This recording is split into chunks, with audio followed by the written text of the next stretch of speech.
মানুষের মুখ বন্ধ করার চেষ্টা না করে যদি এই একটা কাজ করতে পারেন, তাহলে দেখবেন আপনার জীবনে শান্তির অভাব হবে না। মানুষের কাজই হইতেছে আপনার কাছে সে আসবে, কেঁচু খোঁড়ার মতো খুঁড়ে খুঁড়ে খুঁজে খুঁজে আপনার দোষগুলো বের করবে এবং সেটা মানুষের কাছে প্রচার করতে থাকবে। যদি আপনার দোষ ত্রুটি নাও থাকে, যে রসকস সিঙ্গারা বুলবুলি মস্তক যে আমরা খেলি, ওই রকম করে তারা একদম রসকস লাগায় বানাইয়া বানাইয়া মানুষের কাছে বলবে, প্রচার করবে।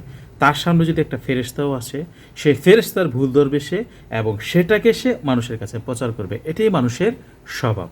তো এত কিছুতে মাথা দিয়েন না, কান দিয়েন না। কানটাকে বন্ধ করে রাখেন, যে এরকম হেডফোন বা কিছু দিয়ে গুঁজে রাখেন, তাদের কথা যেন কানেই না ঢুকে। কানে ঢুকলে এই কান্দা ঢুকে ওইখান দিয়ে বের করে দিবেন। দেখবেন একটা সময় পরে সে কী হবে, মিথ্যাবাদী প্রমাণিত হবে এবং মানুষের কাছে সে অসম্মানিত হবে। কিন্তু আপনার মানসিক শান্তিটা সে নষ্ট করে ফেলতেছে।